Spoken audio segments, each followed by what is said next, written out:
Ladies and gentlemen, welcome to yet another SHOUTCraft Clan War right here on MLG TV. My name is TotalBiscuit. It's my pleasure to bring you Team Ascension taking on mYinsanity in a best-of-7 Pro League format on our wonderful map pool.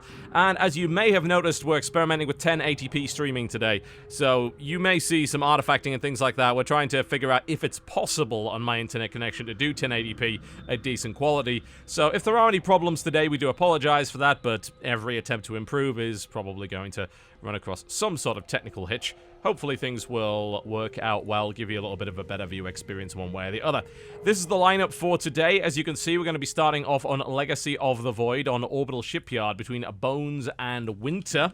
No, not that Winter, the other Winter, mYinsanity's Winter. That will then be followed up by Neo Emerald Plaza, Orichalcum, Sun Cross, Engines of War, Crazy Clash, and of course the ace match if we get to it will be Peninsula. Quite a lot of ZVZ today, actually. Okay, maybe one Zerg versus Zerg. There's a decent amount of Zerg involved, nonetheless. These guys are ready, I'm ready. Countdown's now begun here. Orbital Shipyard will be the first map here in our best-of-7 series between these two teams. Two fairly popular and fairly strong teams, I would say, when it comes to the foreign Starcraft 2 scene. Not exactly fielding their strongest lineups, one way or the other. We do have Rain popping up, which is an interesting thing. Rain versus Ruff. Okay, that's a bit of a mismatch. We'll see how that one goes. No idea how that one's going to turn out, but we're going to find out one way or the other. And of course, Kane making his appearance, Betrayus coming out here as well for mYinsanity. And here we go. He did the wrong one again, didn't he? Never will I get this right. Like, at some point I must, but... Right, here we go. Sometime I'll remember to switch it over. Ladies and gentlemen, welcome to the Legacy of the Void. It's my pleasure to introduce to you the participants of our first map in this best-of-7 series between Team Ascension's Bones. He is in the green trunks and he is playing Protoss to the southwest of Orbital Shipyard versus his opponent to the northeast position in the purple trunks playing Zerg representing mYinsanity. It is Winter, who is named Autumn at this point for whatever reason. It just happens to be his account name here on Legacy of the Void. Alright, Nexus first, then Hatchery first. Nice little start here for Bones. I mean, there's no real reason not to do this. You'll probably see this opening quite a lot, considering you start off with 12 workers. It's nice to be able to pull that off. He immediately goes up to 14, builds his Nexus. We're going to see a Hatchery first here from Winter as well. And he's not drone scouting either. I have to wonder if he's going to try and take a third hatch. I hope that he does, because if he doesn't, he might end up in an awkward position. But here comes the drone, so it looks like he is probably going to take a third hatch almost immediately. There we go. There it is. This should be a fairly good start then between these two. I wonder how much they've actually played of Legacy of the Void. That's probably a pretty pertinent question, because more often than not we see players not having played a great deal of Legacy of the Void and then running into players that have, and it ends up being a squash match. It's an absolute one-sided affair. Hopefully that is not the case here. Admittedly, this is Orbital Shipyard, which has a pocket expansion, so it's pretty safe. You know, you can get away with Nexus first in almost every scenario, and of course the hatchery being in the nice place is good. But what I am a little bit more concerned about, of course, is the natural. It's not as defensible as... I mean, this isn't really the natural. The pocket expansion is there. Hello, Bones is just going to scout and see whether or not his opponent has expanded there. I wonder if he'll attempt to fake out something like a cannon. Looks like he's not going to do that. There we go. Now Winter has started to mine from his pocket expo. The third base is a little bit more exposed here on Orbital Shipyard. So there's a potential risk there. I do wonder if the Protoss player will attempt to expand to the third base. That's what we'll find out shortly. Zealot on the way here. I wonder if he's going to cancel that. I would. I mean, I don't see a reason to build that. I think it's probably best just to pop out an Adept. Maybe just go and harass with that. But usually you put yourself in a position where the Zealot's going to pop out if you see Lings coming across the map. And if you don't, then you can simply cancel it and it's really not a problem. And he's going to actually build the Zealot. Alright, fair enough. Okay, and the Adept follow-up here. He may, of course, have a plan with some sort of aggression here with the Adept and then just making sure he has his Zealot there to counter any potential Ling run-bys into the main base. That's also a possibility as well. We'll see whether or not that ends up being the case. Winter just droning hard now, though. He's getting a bunch of Queens out. and he's going to focus on the droning. He does have a couple of lings, nothing too threatening. Admittedly, there is, of course, the risk that this adept could do something. Looks like he's going to try and destroy the destructible plates at the bottom of the ramp here for the time being. Bones is showing no sign of aggression as of yet, but he is chrono boosting out a second adept, which makes me think that he may decide to get a little bit aggressive with that. That's always a possibility. There we go. Second adept. Oh, into double Stargate. All right. Fancy. But it's going to get scouted almost immediately here. Interesting. Well, the adepts just crush the scouting lings, no problem at all. And since there are actually not that many units on the field, 6 lings is not enough to kill 2 adepts by any stretch of the imagination. And he just built 9 drones. The queens should do a decent job of fending them off. They don't take too much damage from adepts. Bear in mind, adept damage is 10, but it's 23 versus light. So queens do a good job of holding off adepts, but lings do not. So building a few lings here and there is not really going to help you too much. And as you can see, those lings are just going to get obliterated. These things have 180 HP each. They're pretty damn strong. And it looks like he just got juked hard because Bones cancelled out that and ran away. And now we're going to see that Oracle play. Is he going to go into double Oracle here? More lings coming out on the way and an additional queen being added in here. I would think that Winter would want to try and build some spore crawlers at some point. Otherwise, this is going to get very messy. It is double Oracle production here. Might see some stasis trap gameplay at this point. And the Overlord taking fire here as well. I mean, it has scouted this. It scouted it the first time as well. Apparently the answer to double Stargate is Roach Warren, which I guess might be true if... Oh, I love that. Just retreating back here to reinforce. That's a really nice move here by Bones. I guess that would be the case if you were facing against Phoenix. You might want to go Mass Roach. But he's not. He's up against Oracles, and he has Queens and no Spore Crawlers. So, I mean, if he hits the third base, it's going to be a bit of a problem for him. But this back base and the main is kind of potentially vulnerable here. We'll see what he can do with the Stasis Ward as well. Maybe we'll be able to do a little bit of light harass with that. Void Ray follow-up here after 2 Oracles. And there's the second Oracle moving across the field here.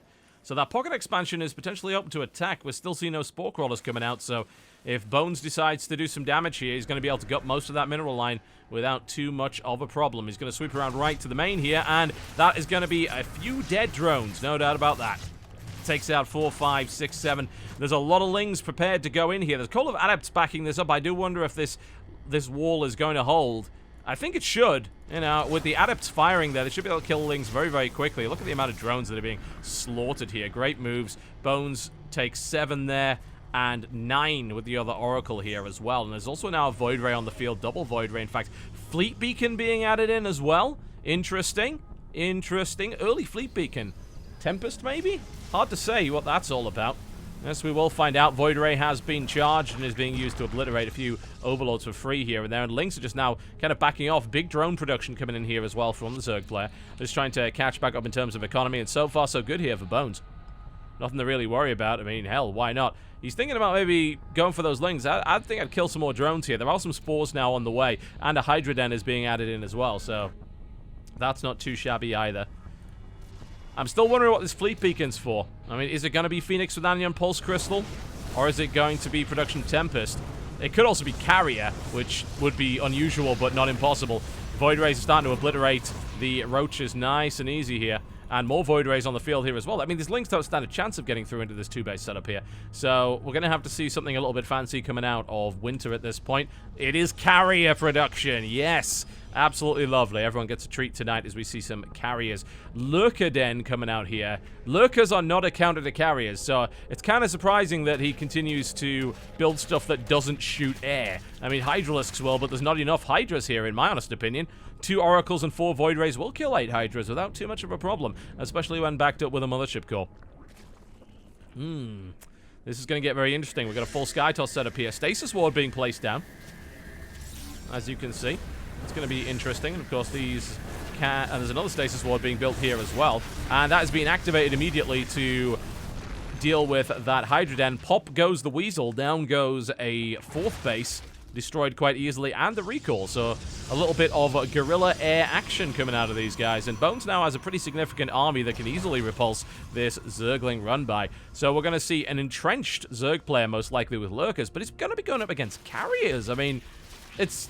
what he's got is not an answer. Honestly, we need to see some Corruptors come out on the field here. He doesn't have a Spire, so it's like he doesn't seem to suspect, and I mean, he doesn't have scouting information on the fleet beacon as far as I'm aware, so it doesn't surprise me that he's not expecting carriers to come out, but this is going to get interesting. Oh, might see Dead Oracle here, but no, they are pretty damn quick, so he's able to get out of there without too much of a problem. And he may be able to do yet more damage. There is a Spore and Queen protection here, so I think the time of the Oracles is maybe past. But harassment with Stasis Ward and, of course, visibility would be great. 2 more carriers coming out on the field here, and Bones securing his 3rd base. He's looking solid. And Lurkers is not an answer to carriers. I'm sorry. I mean, it'll certainly help against the ground army, but against the 4 carriers plus the 4 Void Rays, not so much.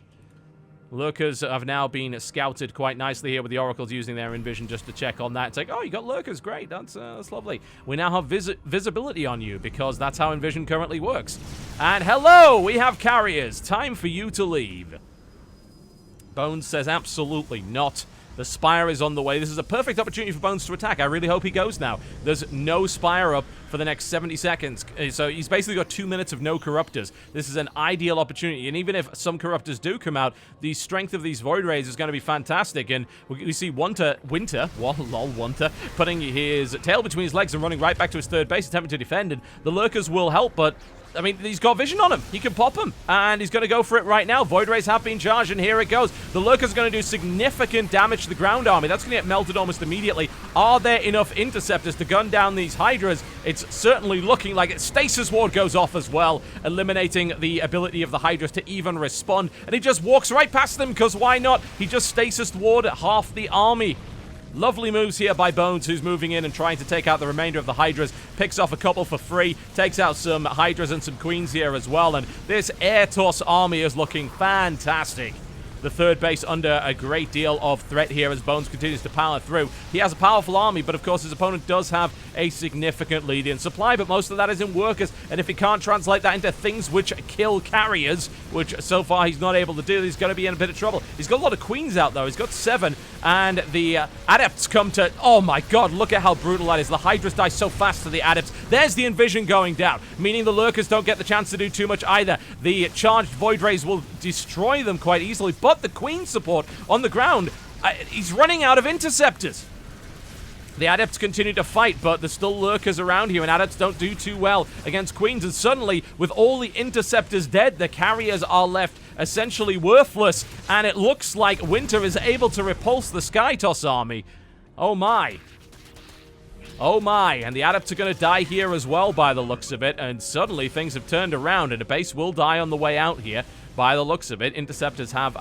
no, he hasn't released them. He's looking to try and attack. But there were enough Queens on the ground to push that back. It's quite a surprise. It looked like he wasn't going to be able to stop it, but that mass Queen production was exactly what he needed. And suddenly, now the Zerg's in a pretty damn good spot. He survived with a large amount of workers. I mean, he's on 4 bases with 80 workers. That's perfect. That's exactly what you need. And he's going to have a powerhouse economy here. And suddenly, Bones is left in an awkward position. What do I do here? I wasn't able to break him with the carriers.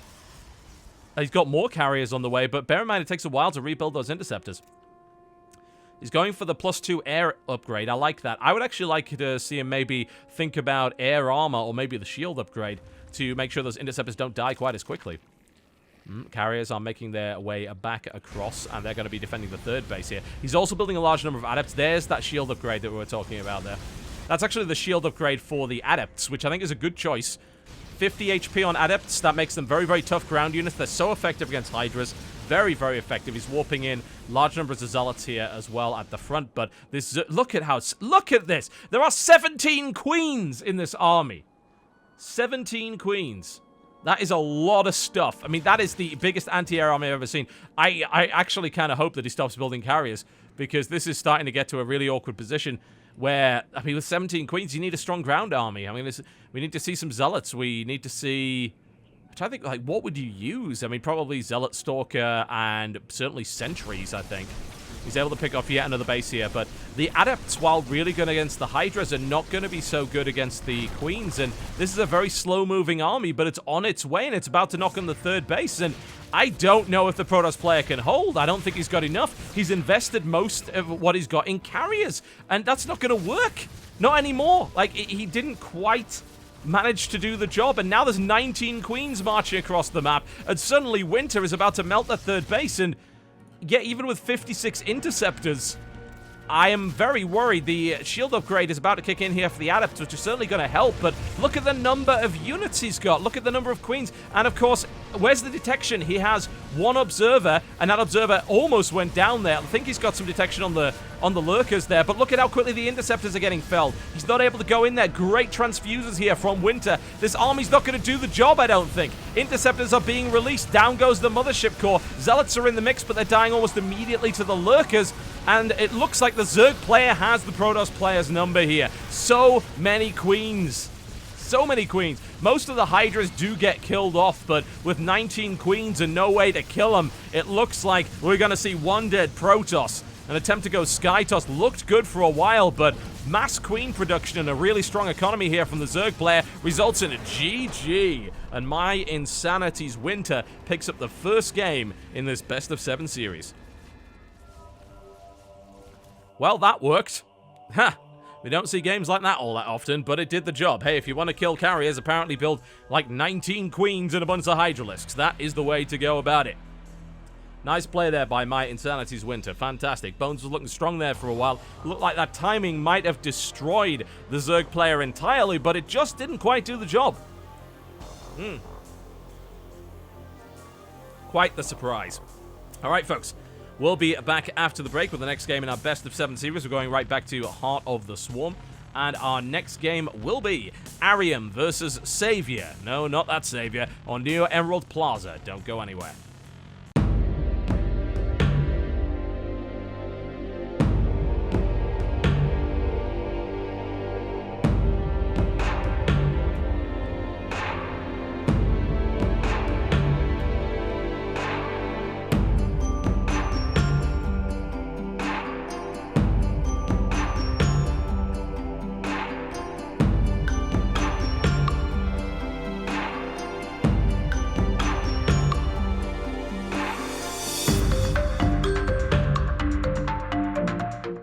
Alright, ladies and gentlemen. I bloody did it again! Why? Every fucking time.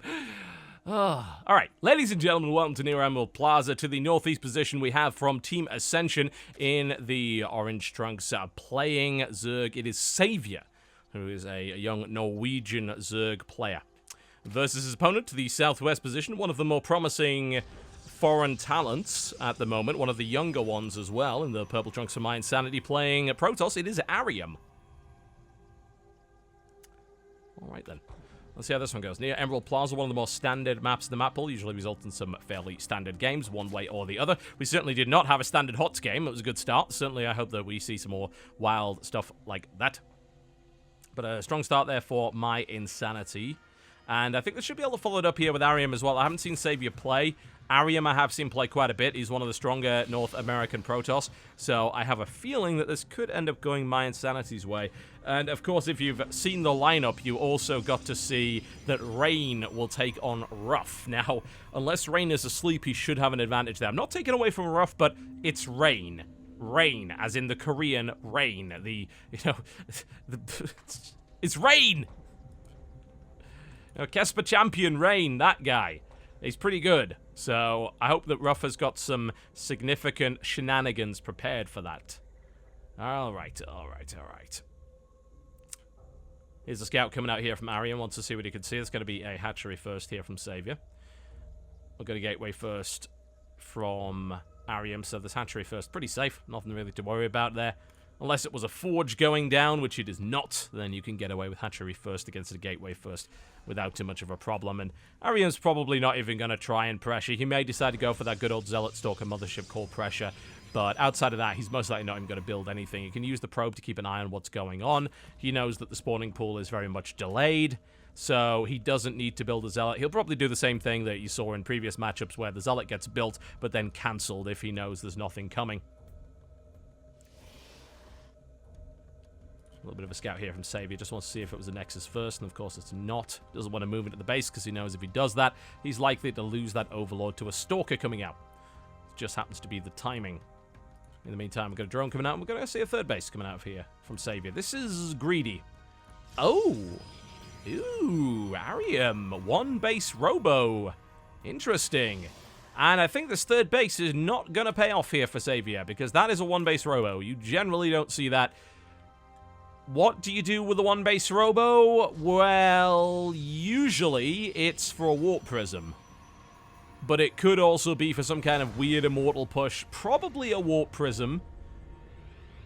I mean, if I see a Colossus coming out of this, then I'm going to be really surprised. But this is a very unusual build here from Ariam. Sentry's coming out, which does indicate to me it's going to be that nasty, cheesy Protoss Warp Prism play with the Sentries. Thing is, he's only got one gate up, so he can't really do much yet until he adds additional gates. But notice Ariam's money. It is going to be an immortal. It's going to...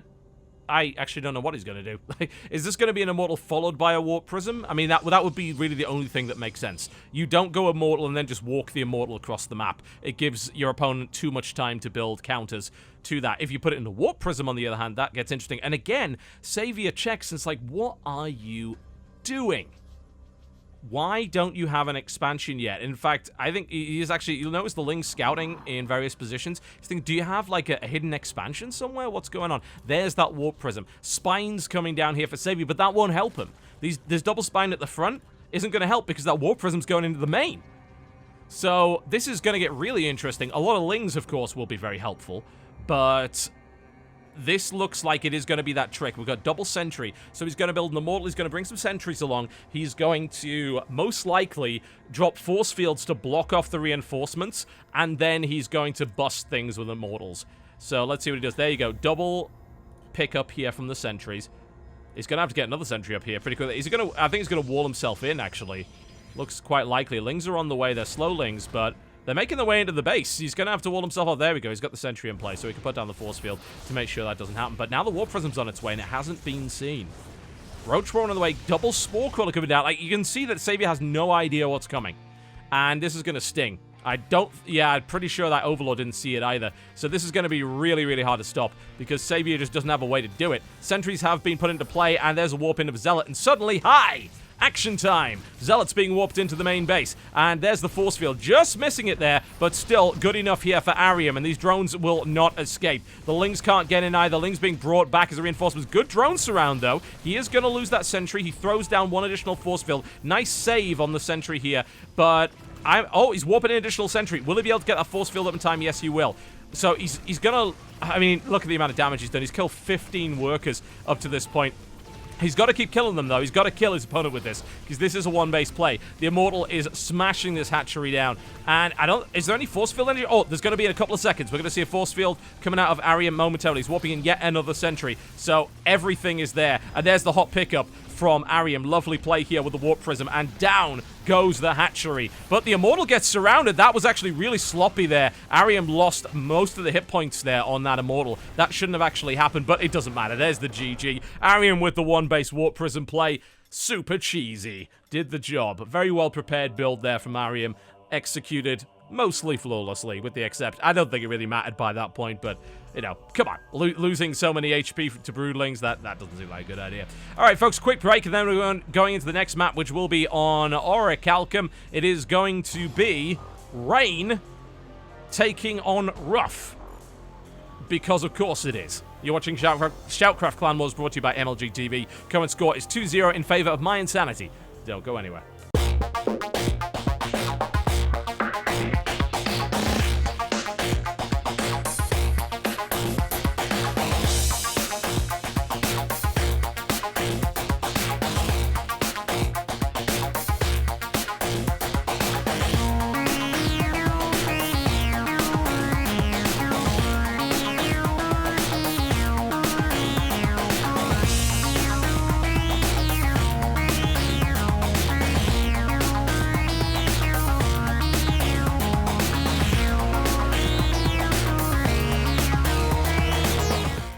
Alright, ladies and gentlemen, welcome to Orichalcum. Keeping it nice and quick today, and this could be nice and quick. I don't know, actually. Rain likes to take his time. He is in the Blue Trunks, and he is playing Protoss for mYinsanity to the northwest of Orichalcum versus his opponent. The ever-interesting, the ever-unusual, but potentially outmatched Ruff. For Team Ascension, he is in the Red Trunks playing Terran to the southeast. It would be an upset, I think. I think it's fair to say, like, some people might say, well, why are you bashing on Ruff so much? I'm not bashing on Ruff. This is Rain. Like, the real one. Not the fake Rain, the real Rain. as in the Rain that has beaten the best of the best of the best in Korea. And Ruff has had some really interesting matches, but he hasn't really won anything yet. So, unless Ruff has prepared something very unusual for this map, he is going to have problems, I think, because Rain is very, very, very, very, very good. Very good. Stupid good. Crazy good. And more to the point, Ruff generally does pretty well when he's... already some shenanigans. Notice the position of the barracks here, a little bit unusual. Ruff is usually at his best when he's putting on some really interesting, unusual aggression. And here's the thing about Rain. Rain is the passivest Protoss in the universe. And he will absorb any attack you send at him, and he will deflect it with the greatest of ease, and then he will just crush you. That's all he does. That's exactly what he's best at.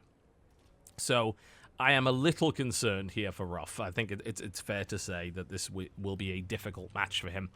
Scout coming out here from Rain, seeing what he can see, and he scouts the entire base and sees the barracks. Not that that really makes too much of a difference. He's going to get a little bit annoying here and try and stop that, but I think he realizes now, actually, I can't... No, he's going to give it a shot.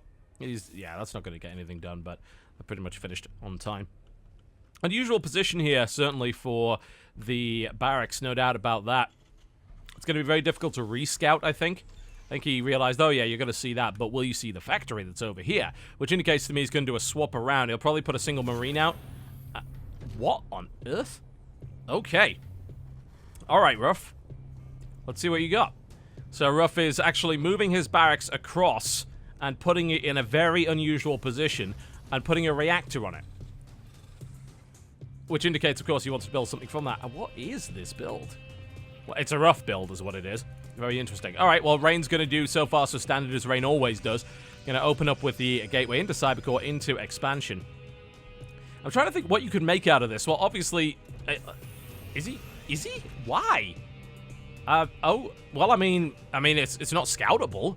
Certainly. It's a little bit weird, but hey. Alright. So, looks like he's going to be going for slightly proxy. I mean, it really is slightly proxy as well. I'm really not 100% sure why you do that. He actually walled off as well. So, this is really strange. I mean, it's proxy Hellion, but the proxy is only like 3 feet to the left. It's going to give him a direct run all the way through. It's going to be a bit difficult to scout, but will it make much of a difference? How much damage is it really going to get done, I have to wonder. A couple of Widow Mines coming out here as well. It's going to be double Hellion, double Widow Mine. No sign of a starport. We're seeing a tech lab going down on the barracks. So, I mean, it's starting to stim. I'm not going to try and make sense of this build because it doesn't. It's very unusual. So, let's see how much damage can be done here. We've got a couple of... Oh, this is actually nice. I mean... 2 shots off there. It's a shame he pulled back. He actually could have got more than that. He's gonna do okay. He got 5 probes in trade for 2 Hellions. That's all right. Oh, he gets a 6th. There you go. Nice start. Nice start there for Ruff. Really good. That's a great trade. I'd absolutely take that. And now he's switching over to Widow Mines, which he's running across the map, and he's switching back to Hellions and getting Stim Marines. This is interesting. This might actually do some damage. I mean, we see that there's really not a lot to stop these Widow Mines, and they're both going to go down. There's currently no detection. So, as it stands, he's going to go back to mining, loses a probe. He can't really go down the ramp. He's going to need detection. Here comes the Observer, though. So, this didn't really get anything done. I mean, it killed 1 probe, and it's going to lose both Widow Mines. So, okay, the Hellions were good. I'm not so convinced about the Widow Mines. He's putting the pressure onto Rain, but bear in mind that Rain is currently ahead in terms of his economy. He doesn't have much in terms of unit production, because Rain never does, but he's deflected this with bare minimal units. So, here's a bunch of Hellions, and, well, there's a current wall off on the main base, so he can hit the natural, certainly, and he should. He'll certainly do some damage here, but is he going to be able to get enough probes to justify this? He's not got a great angle on them, so he gets, what, 6, 7 probes for 3 Hellions. It's still okay. DT is coming out here for Rain. Interesting. All right. That is an interesting choice by Rain, indeed. I mean, this is still okay for Ruff. He's... outside of the Widow Mines, which did, like, Jack Hall, he's managed to do decent damage with each of these run-bys. So, it's okay. It's not bad. And those 2 initial Hellions, which I mean, I don't even know if you get them earlier that way. I don't think you do. I really don't think that you do get them earlier, because there's the flight time of the factory. It's maybe a slightly faster run from here to here, but I don't think for a unit as fast as the Hellion, I think it's negligible. I think this was just a really good job of hiding it. And now Ruff's going to get aggressive again. I love this aggression that he's pouring onto Rain here, but he needs to keep doing damage. If he doesn't, he's going to be in a lot of trouble, and he's also going to get surprised by the looks of it. Oh, look at this. Ruff is taking the gold. Fancy stuff. He's just like, yeah, why not? I might as well. The Warp Prism on the problem is the Warp Prism's going to warp in DTs, and if he doesn't... I mean, right now, he doesn't even have any units at home. These DTs are going to wreak havoc. This is ugly. And this is going to get seen as well.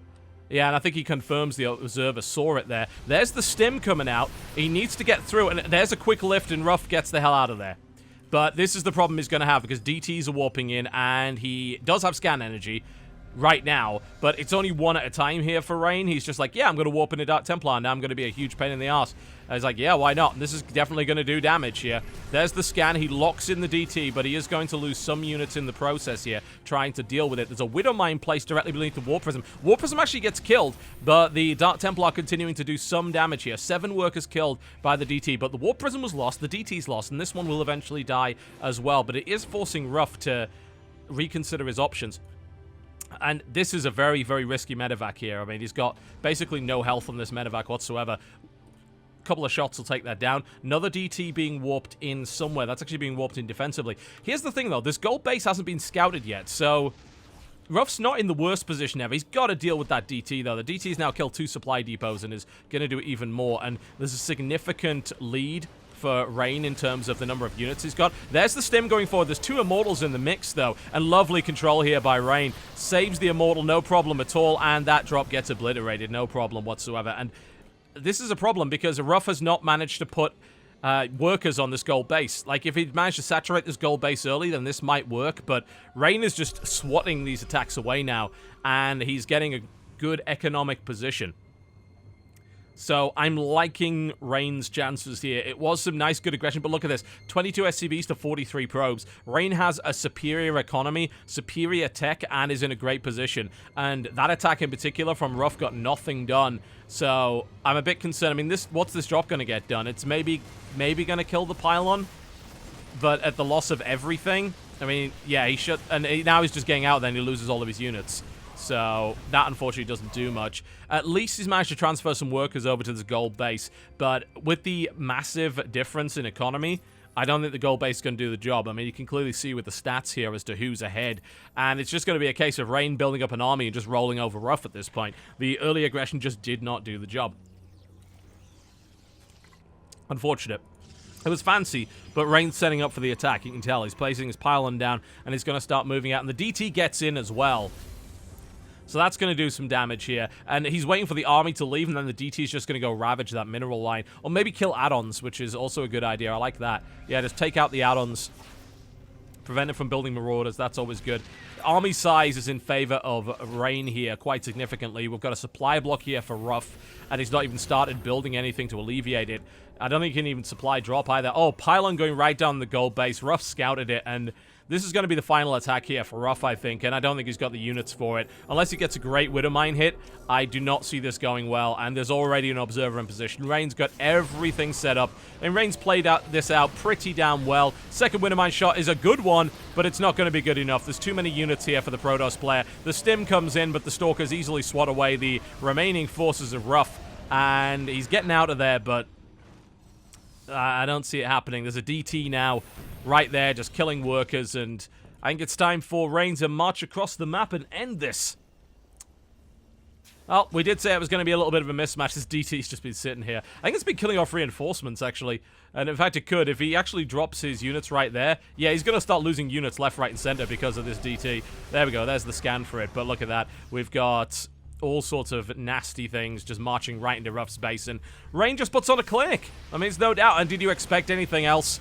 Did you really? I mean, Rain is that damn good. Blinkstalkers are just going to cut their way through. The reinforcements never end here for Rain, and this is going to be GG, no doubt about that. And mYinsanity takes the lead 3-0. We're going to see our first all-kill here.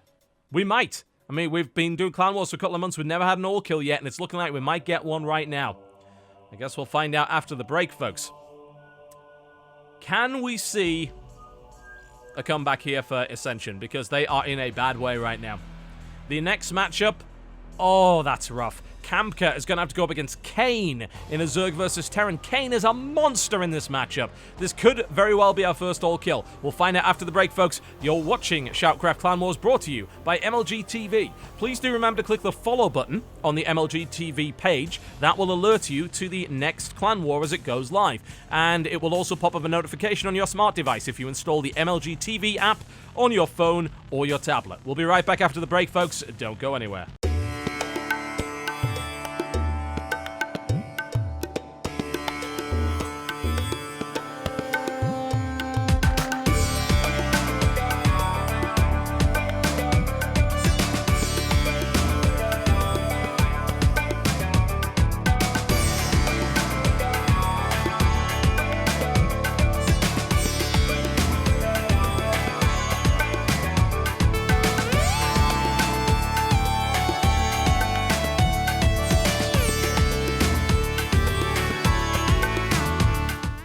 Alright, ladies and gentlemen, welcome to potentially match point in the potential first all-kill here of our SHOUTCraft Clan Wars Season 2 matchups. And we have for you, from mYinsanity, the monstrous Kane. He is in the blue trunks playing Zerg to the west of Sun Cross versus his opponent to the east position. In the red trunks are playing Terran. It is Team Ascension's Kamer. And my god, I hope he's ready for this one, because Kane is an absolute monster in this matchup. He's a monster in many matchups, but he is a ZVT specialist. He's not to be screwed with. And as we can see, mYinsanity have already put on a strong performance. Team Ascension was not able to match them in Legacy of the Void, and then, of course, ended up losing 2 matchups in Heart of the Swarm. So, Lord knows, God knows. Oh, what do you do? What do you do when mYinsanity comes for you in this position? I mean, Team Ascension has shown some decent preparation, but unfortunately, they have not been able to win a matchup yet, and they have a massive uphill climb from here on in. Reversing the all kill is an incredibly hard thing to do, especially with an ace match where you can pick any player. So you could just bring Rain out again and stomp a mud hole in whoever happens to be around. Kane is going to open up with a spawning pool. So we might see a little bit of poking here. Kamer is going for a... I mean, it is a big map, so you can probably get it... I mean, maybe a command center on the low ground against pool first. It is a 14 pool, so it's not too crazy, but if Kane is able to find him quickly, it's very likely that the Zerglings will be able to stop this command center from being built. Depends just how long he waits to build his barracks. It looks like he's going to go and try and build it right now. There we go, but Lings...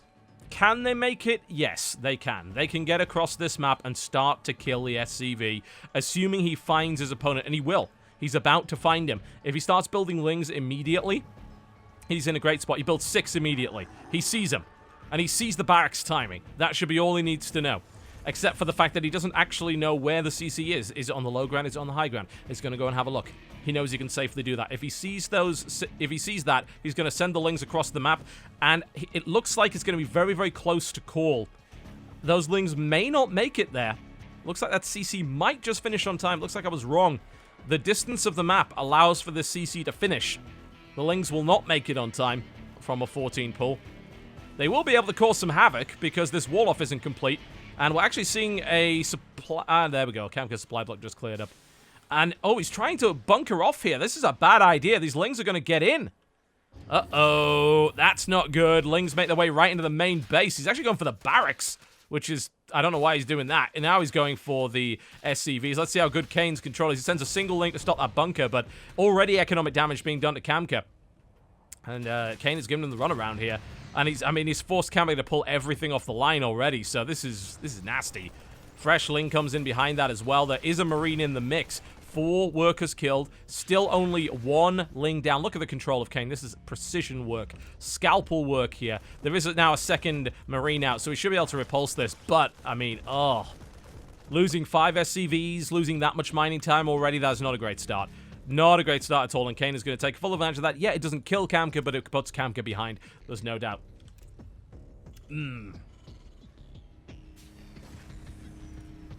Down comes the factory. Kamer is going to have to try and catch up. How's he going to do that? Well, it's a couple of ways. He could try and expand, or he can do some kind of really strong run by and try and kill some drones. I mean, that's really all he can do at this point because Kane is ahead economically. He's got a good, solid 9-worker lead on his opponent. He's going to continue to expand that because, of course, he knows, look, there's nothing coming our way. Kamker's just like, oh, God, I got to wall off. Oh, God, I've got to defend. I've got to defend. And defending does not win you a game, I'm afraid. This may allow a third base to go down here for Kane, and he will get monstrous. Absolutely monstrous. Kane now just jogging across the maps like, all right, okay, you got to bunker up. I see. Not going to risk it. Bear in mind, Kane did all this on slow lanes, by the way. Interestingly enough, if Kane had actually 10-pulled, he would have stopped that CC from going down, but yeah, that's a bit of a risk. He had no idea his opponent would attempt that, or more to the point, if he'd be able to scout it in time. That's really the most important thing on Suncross. It's a bit questionable as to whether or not you'll be able to scout your opponent on time. I'm going to see a fairly early lair here from Kane. And it looks like this will be probably a 2-base speed roach build, just trying to take advantage of a superior economy. I don't blame him. I think that's a good idea. Just kind of bust your opponent down. And if it's going to be a Hellion opening here from Kamer as opposed to going for something like, say, tanks, the roaches will do very well. And Kamker's not in a good position here. We may see Hellion Banshee, which might be a bit annoying, but here's the thing. Kane has a tendency to go queen heavy, and he can see he's already gone for 4. So he loves his creep spread. I mean, he spreads creep really, really well. So Banshee's generally not that effective. We could see a swap over. Yeah, we're going to see a Banshee follow up. Okay, I don't like that too much. A couple of Hellions are going to move in. They're not going to get anything done. They can't even get through. And the wall off is looking great here for Kane. He's going to push those back very easily and say, absolutely not. You're not getting in there. No way. Third base taken here for Kane as well. He knows he's safe enough to do that. Although there is, of course, the risk that the Banshee might work away at it. But the creep spread's so good that the Queens are just going to move across and throw them back. I mean, look at this. I love how actively Kane spreads creep. It's one of his best attributes. And Kamker's like, all right, well, can't get through there. A lot of debris on this map, so he's not going to be able to make his way through there anytime soon. It's like, yes, that gives you an attack path into the third base, but only if you've got the firepower to break down that debris, and, well, he does not. Kamer is not in a good position. We're going to have to see him do significant economic damage to his opponent. He has managed to catch up on SCVs because he actually built a third CC, which I think was probably the right call, and he's been producing SCVs heavily. It's the Roach attack that I am very... I mean, I don't think he could stop it. He doesn't have the units for it. This is, like 19 speed Roaches on the way? It's got 5 more, so like 18 speed Roaches. There's the 19th. Yeah, and he's moving the Queens along with them as well, so even the Banshees won't be able to help, and I have a feeling we're going to see a very abrupt end to this. There's one Marauder, Hellions, bunkers coming down, a large force of speed roaches, and 2 Queens to back them up, and I think Kamer is not going to live through this. Good focus fire, no SCVs pulled to hold the bunker, so he's just going to crush his way through here. Great transfuse coming out Kane as well to make sure these roaches stay alive as long as possible. Does need to kill off that Banshee that's doing a pretty good job of killing off these roaches, but so many SCVs just died. I mean, Kamer doesn't have any units. There's a tank on the way here. He's trying his best just to hold the line with workers alone. It's not enough. Not enough at all. Another Marauder comes down, but the bunker's going to collapse, and the Marauder's going to be killed off almost immediately. The Queen's doing an incredible job. This will be, by the looks of it, our first all-kill of the SHOUTCraft Clan Wars as mYinsanity, well prepared, demolishes the lineup of Team Ascension. And it really wasn't that close, honestly. I've got to say, 26 workers killed, 60 workers to 26 here. Kane continues to ravage what's left of Kamker's economy. There is a tank in position. Kamer is staying alive because, of course, he's the last man standing. But how do you beat a 64-drone Zerg with 25 workers? The answer is generally you don't. And now we've got a Baneling Nest on the way, plus a Spire. It's like, all right, well, if you're going to build anti-roach, I am just going to build Lings and Banelings, and I'm going to finish you off. This is the income disparity. It's massive. Absolutely massive. The economy of Kane is looking great. And, I mean, unless this Banshee miraculously gets into the opponent's base... Oh, my God, that's insult to injury. Kane puts down the contamination there on the engineering base. So he's not even going to get the upgrades out in time. And Kane's been upgrading all this time as well, so he's in a great spot. He's got triple upgrades coming out here with the Baneling centrifugal hooks, plus the double upgrades for the melee. He's now just going to go Ling Bane Muta, and he's looking to finish Kamer off, and I think he should be able to do it. I don't see why not. Like, it would be miraculous if Kamer was... And bear in mind, even if Kamer trades efficiently here, he still has half the workers of his opponent. So he's got to kill like 3 or 4 of these armies in order to make this happen. This has pretty much been a whitewash, and along comes the drop. It's going to get spotted. He sees it. He knows. Oh, God, the debris is coming down. Another attack path is being opened up here. And this is about to get really, really messy. Those Marines wish they had not got out of bed this morning. Lings surround the army of Kamer. He lifts up what he can and gets back to the base. But Banelings and Roaches and Lings, oh my, are about to descend upon this third. There's another supply block here for Kamer. He puts a siege tank in position, but it's only 1 siege tank. It's nowhere near enough to stop this. Speed's about to kick in for the Banelings as well, and looks like Kane is just going to wait for the Mutas before he attacks. He doesn't even have to. He really doesn't. He's got exactly what he needs to just kill his opponent right now. He just wants to be absolutely sure, but I think he knows. And frankly, I think Kamer knows as well. Kamka's not going to be able to hold this. Oh, God, he's unsieged the tank. Oh, no. Oh, no. So many Lings and Banelings. I think, actually, Kane might be just going for a super Baneling finish just to show off. Well, it's going to come to that because Kamka's marching across the map. Oh, no! The Lings, the Banelings, and the Mutalisks connect. It's an absolute massacre. Terran army is completely overrun. Team Ascension is whitewashed in this series. Kamka's running for the hills. I don't blame him. Kane's like, ha! That's all you got? I'm sorry. It's nowhere near enough. Lings, Banelings, Mutas, oh my. That's a dead Kamer. There's the GG. Or indeed, no GG. And Kane wraps it up for the first all-kill of SHOUTCraft Clan Wars Season 2. A short, brutal, and to-the-point series as mYinsanity show their superiority here in this best of 7. Absolute steamrolling there by mYinsanity. Really well played. Over in under an hour, if you can believe that. Jeez, what a massacre. Well, I'm impressed by mYinsanity. I don't know about the rest of you, but I am very impressed by mYinsanity, no doubt about that. Team Ascension, unfortunately, sent back to the drawing board with their tails between their legs. And that, as they say, is that. What else can I say? Sometimes these series are short, and it certainly was today. The next Clan War will be on the 10th of June 2015 at 8 p.m. Eastern Time. That will be Evil Geniuses taking on mYinsanity, followed by Root versus Team Baguette on the 17th at 2 p.m. Eastern, and then Clan Who from Australia taking on Complexity IG on the 20th of June at 8 p.m. Do go check out the thread on TeamLiquid.net's tournament forum. That will give you a list of all of the upcoming dates. And if you've missed anything, reruns will begin shortly. And you can check out spoiler-free VODs on my YouTube channel. That's youtube.com/TotalBiscuit. Thank you very much for watching, folks, and I will see you next time. Big congratulations to mYinsanity there for the first all-kill of SHOUTCraft Clan Wars Season 2. Good night.